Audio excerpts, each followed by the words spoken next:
All right, folks, just about to get started on a demonstration here. My name is Chef Jay Stuckless. We're going to be doing a demonstration on making jams and jellies, that sort of thing. Got a couple of items that I want to show you how to make, give you a little bit of information on the technicalities behind it, how it all works, how to do it food safe, and come out with a great product in the end. So the first thing we're going to do is a tomato chili jam. So what you want to do is get some nice ripe tomatoes, first of all. The final product that you're going to have when you make any jelly or jam or chutney or pickled item, it all depends on the beginning of what you're starting with. If you start with a good product, you're going to come out with a good product in the end. If you buy tomatoes, for instance, that they're not quite ripe, you're not going to have that nice, juicy, succulent tomato flavor. You're going to have a bland kind of flavor. So the key is to make sure that you purchase a good product to start with. These recipes tend to be very simple. And as you'll see, can everyone see the pot here? Is it in a good position? Yeah. So you just want to bring this pot of water up to boil. Like I say, we're going to do the tomato jam / tomato chutney. It tends to be more on the savory side. It can be made on the sweet side. So what I've done is a more savory approach. One of the things I like to tell people, there's really no limits, you know. If you want to make a tomato chutney or a tomato jam, within reason, you can start researching. You know, the internet's a great resource to go on and find out other additions that you can add as components. The idea is that you want something that's palatable. So typically you want hot, sour, salty, sweet, right? Those are your balances. And you want them to marry well. You don't want to have it too hot. You don't want to have it too sour. You don't want to have it too sweet. So you find a recipe over time that works for you. My water is boiling now. And what I want to do with my tomatoes, I've got a few Roma tomatoes here, is I'm going to take the core out. You guys can see the core right here, right? We're going to get rid of that. Just cut that core right out of there. Then you're going to make a cross hatch on the top, just with the tip of your knife, just like that.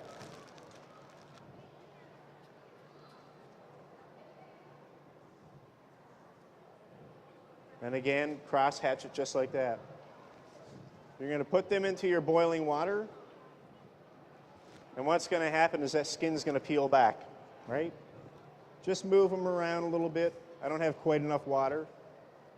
Ideally, you'd want them submerged entirely in the water so that all the surface area of the tomato starts to peel back.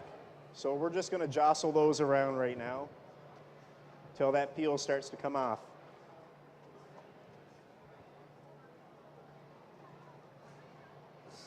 It's a very simple recipe, just several ingredients.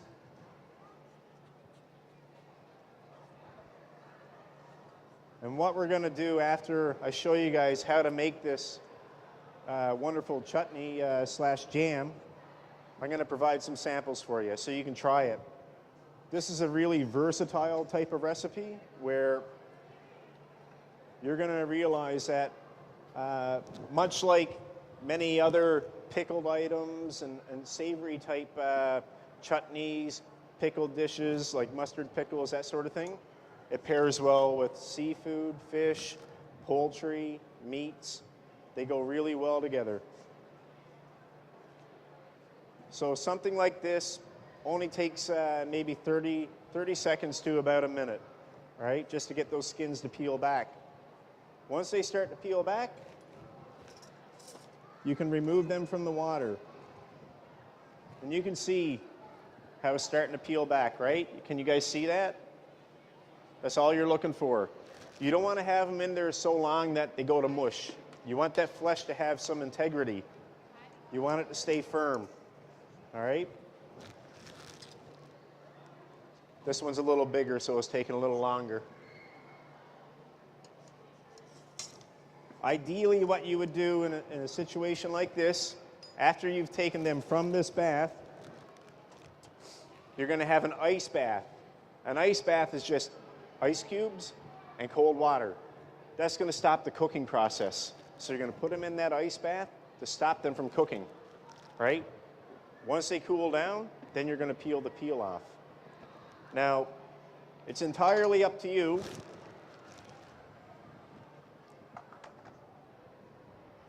I recommend you remove the peel. You can remove the seeds as the recipe calls for, or you can include the seeds. There's no harm in having the seeds in there. There's a little extra nutrition. But if you want a nice, elegant looking product, take the seeds out. So we're just getting that peel off of there.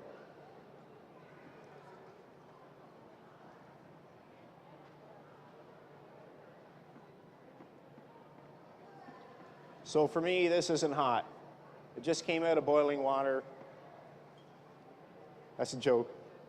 It is hot.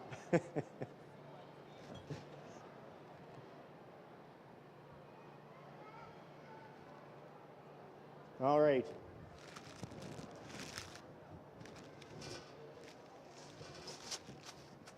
So you got a few tomatoes done. Now the idea is to make your actual jam/chutney. I had a small pot here. Here we go. All right, so what we're going to do, we're going to cut these lengthwise from the top to the bottom. All right, we're going to cut them in quarters.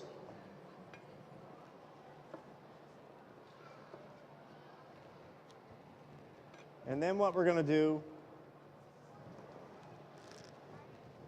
is remove those seeds. So all you're doing is following down through the length of it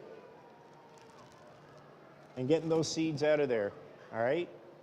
Like I say, it's optional. You don't need to remove the seeds. You're still going to come out with a great product if you leave the seeds in there. Some people don't like seeds, and that's fine. To each their own.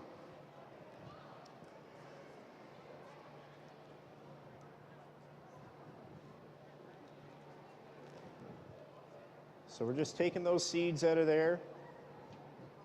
And the idea is once we get those seeds out, we're going to rough chop these tomatoes. And we're going to get those in the pot. And this recipe is so simple. Once you do your basic preparation here in the beginning, blanching your tomatoes, peeling them, removing the seeds, after that, it's easy peasy, all right? And the sky is the limit. Anything you want to add, you can add. Any spices, any herbs, you know, basil goes great with tomatoes, as well as, you know, oregano, those sorts of things. A little bit of that goes great.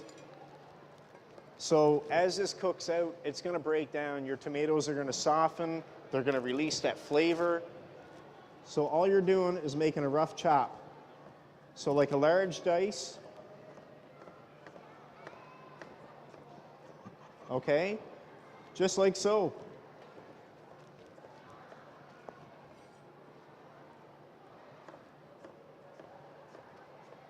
For you people that, you know, you like to cook at home, one thing I'd like to mention, great habit to get into is learning how to use a knife. You always have a guard hand. When you're cutting with one hand, your other hand should be curled. It's used as a guide for your knife, right? So that you don't cut your fingers. See a lot of people cutting like this.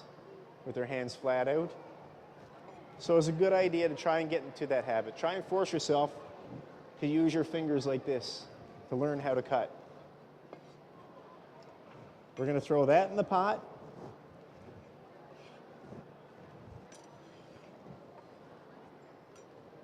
Now, I've got a red onion. This is optional. It's not in the recipe. Gives another flavor dimension. Why not? A little bit of garlic, that'd be great as well. Right? So we're going to put a little bit of onion in here. Don't need a great deal. You can see how much tomato we have here. So just a nice fine dice. You don't want great big chunks of onion.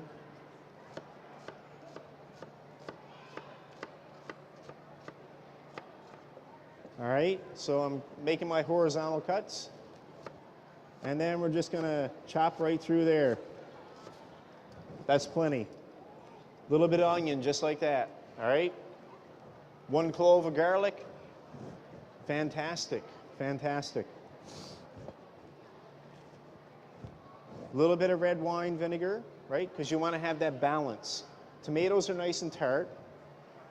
Although, in the winter time, when you're buying into grocery stores, you're not getting local tomatoes. So they tend to be underripe. They don't have that acidity and fruity flavor that they should have. So we're going to help them out. A little bit of red wine vinegar. You could use a cider vinegar, works well. You could use a white wine vinegar. You know, there's really no limits on it. Malt vinegar would work. The idea is to have that acid in there. Even lemon juice would work. Then we're going to add a little bit of sugar. I'm going to get some heat going. A touch of water. The reason we're adding that water is so that the sugar doesn't burn. We don't want to get that caramelization. So a little bit of water and a few red chili flakes, just to give it that little tiny bit of kick. Nothing crazy, just a few. That's all you need, right? Give it a little zip. Now, if you'd like, you can add, you know, cumin, chili powder, oregano, basil, all those sorts of things pair really well with this. You think Italian style foods and the flavor combinations, all right? And all you're looking to do is cook that out, and you guys can see there's a fair amount of liquid in there right now. Can you see that? Right? Little bit of liquid in there. You want to cook that down till it starts to come together to the point where it's chutney-like. A word of caution about that is that as these chutneys and jams start to cool, when they cool, they thicken even more. So when it's still hot and it looks like it's thick, it's going to get thicker as it cools. So don't thicken it, don't boil it down too much. Just want to boil it enough. Now, a little pinch of salt.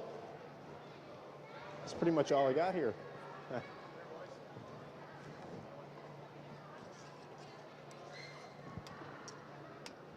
That's it. That's all there is to making this chutney, okay? So like I say, you want to cook it down to the proper consistency, and this is the final product. So this has been chilled. You can see, can you guys see that? Do I have it in the right place? It's not too liquid, right? There's a little bit of liquid floating around there, but if you were to stir that, that would come out just nice, all right? The idea with this, it's a more savory type of item. It's not a sweet type item. You got a balance of sweet and sour, right? A little bit of heat in there to give it that little oomph. And that's it. That's all there is to it. Something like this, it pairs really well, like I say, with meats, with fish and seafood, with poultry. It'll go great.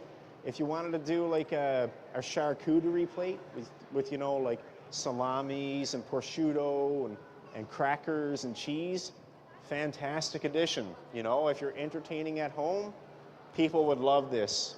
They would love it. It goes great with that kind of thing because you're eating a lot of meat, you're eating a lot of fattier type items. and that gives balance to it. It cuts that. It makes it more palatable for you, right? So we'll just leave that for now.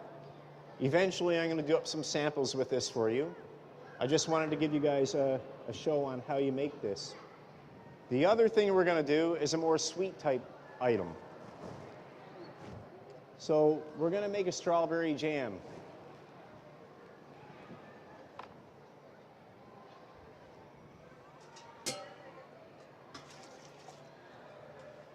So typically, strawberry jam, a lot of people are running out and buying these Cerdo packets and gelatin and all that kind of stuff. It's not necessary. It's not necessary. All you really need are 4 ingredients. And I'm going to you'll try this after. I'm going to give you guys some samples, but the idea is that you got to keep it simple. And the 4 ingredients: strawberries. It's going to taste great. A touch of salt, right? I know it may seem a little bit odd to add salt to sweet type dishes, but salt is a flavor enhancer. So it brings out that flavor, draws it out, even with fruits, right? Some sugar.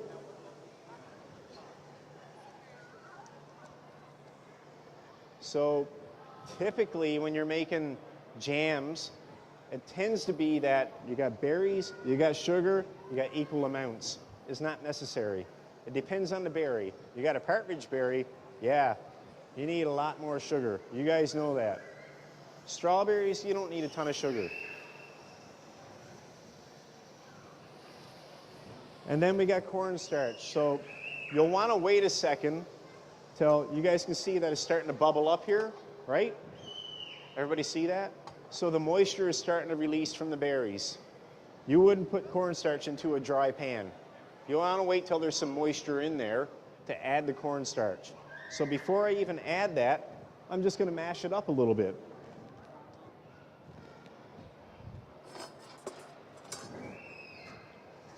And we're going to get those berries working.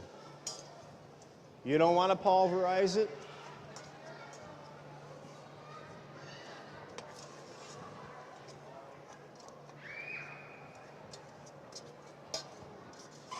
Now you can see all that liquid in there, right? All that syrup.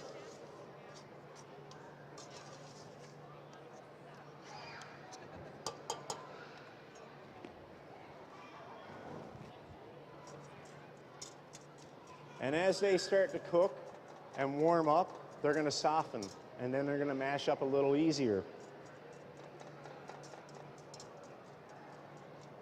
All these pectin type ingredients, you don't need it. You don't need it. If you want to make it thicker, all you got to do is add a little more cornstarch, add a little more sugar. It'll thicken up just nice. And you're going to see when you try the bottled product that we have right here. 4 ingredients and that's it. No going through the package and reading the directions and trying to figure out how much pectin and how much Cerdo. You don't need that stuff. This is all you need. Cornstarch is a natural thickener. Another beauty of cornstarch, it's gluten-free. So it tends to be the case now that celiac disease is more relevant than it ever has been. So here we are now creating a product that is celiac friendly.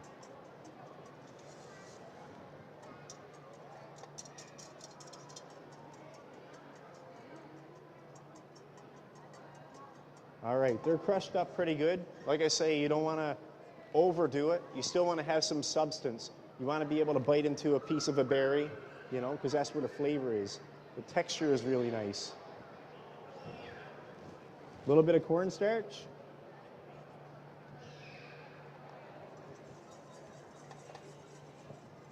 And you want to whisk that in really fast so it doesn't lump up. And you can already see it's starting to thicken, right?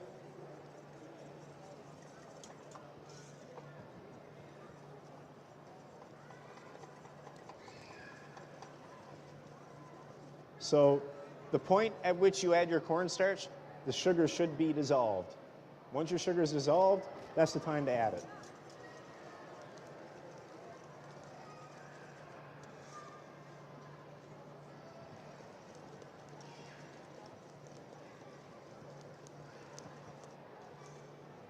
So you can see that it's thickened up a little bit.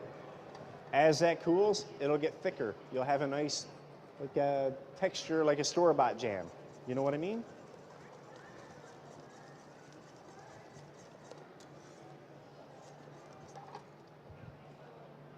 All right, and that's that. So another thing I'd like to briefly discuss with you. Got a large pot here filled with water. The idea is to, when you make your bottled items, you want to seal them.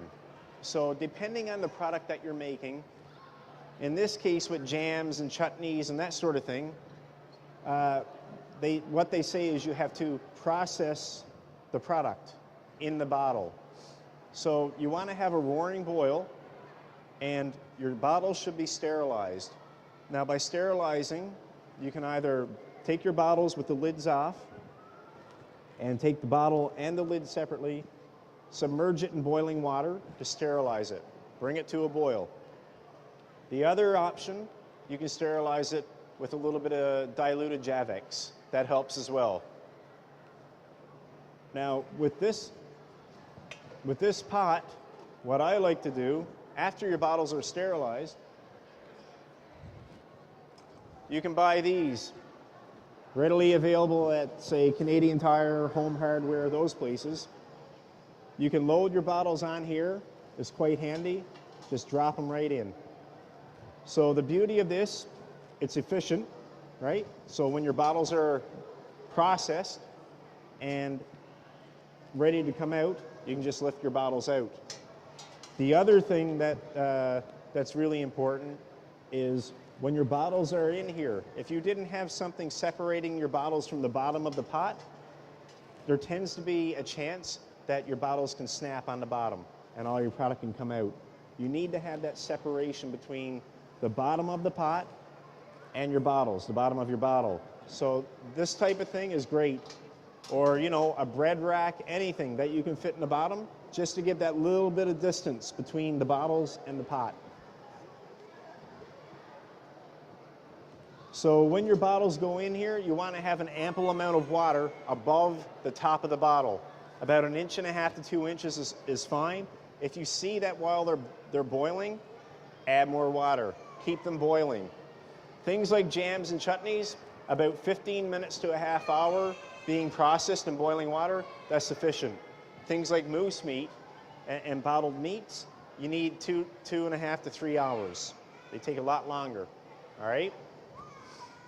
So what I'm gonna do now is provide you guys with a few samples, and you let me know what you think. If you got any questions as you come up, I'll try and do my best to answer your questions.